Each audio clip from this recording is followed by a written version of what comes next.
The reality of tragedy. We live in an ever-growing existence that we can define with the technology that lives right at our fingertips. The more technology evolves, the more disconnected from reality we become. The internet has given us the ability to create bigger mobs to unleash our opinions on those who dare venture into our realm of personal belief. We've grown easy with voicing whatever comes to our minds with no filter. We hurl the most dark-hearted insults at one another with no care. It was once taboo, but now it has become the norm. We've taken the comment section mentality and now imbued it in every aspect of our mindset. We group up with others who are close to like-minded as we allow peer pressure and mob mentality to take over our decision-making ability. Why? Because for some people, being accepted feels better than having your own ideas. Through this we begin slipping further away from rational thought and the ability to compromise, choosing to bask in a world of our own design. After that, the only answers we need are the ones we create. We have no more use for listening to one another to find out an answer because we have every answer we need at the touch of a screen. We forget that some answers come from personal thought and aren't so cut and dry. We nitpick and argue instead of listen and converse. The entire time, while the others are talking, we don't listen, we plan the next wave of verbal assaults. This has become the norm and accepted throughout our society. Arguments replace conversations and common politeness is devitalized and replaced with thoughtless bantering. We are making the choice not to listen and, as we all know, listening is how we learn. It goes on for so long that we forget what civilized society is until something happens. That something is reality, and sadly for reality to get our attention, it sometimes must be a message in blood.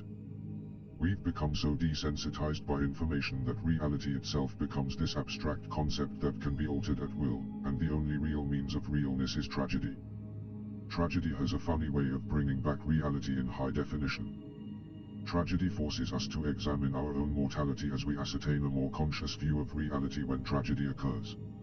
Sitting in a pew at a funeral is the absolute epitome of introspective thought and reason foremost.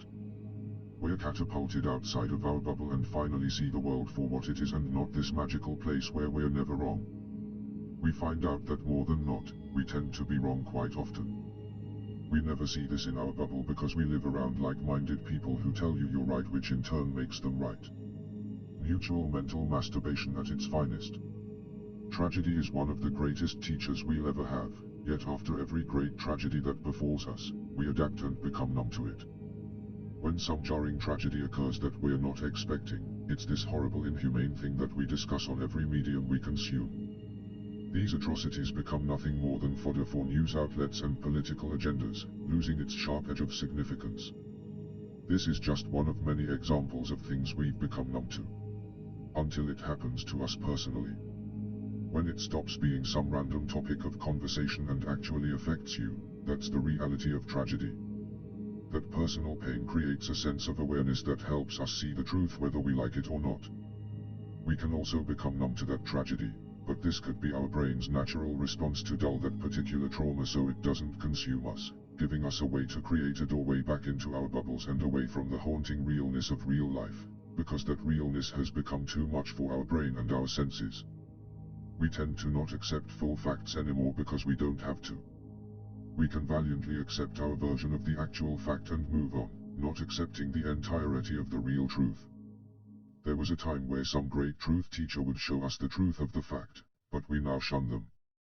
We show them we don't need them because we have all the answers, so we choose to no longer listen. We become re-encapsulated in our bubble. Happy in our ignorant bliss.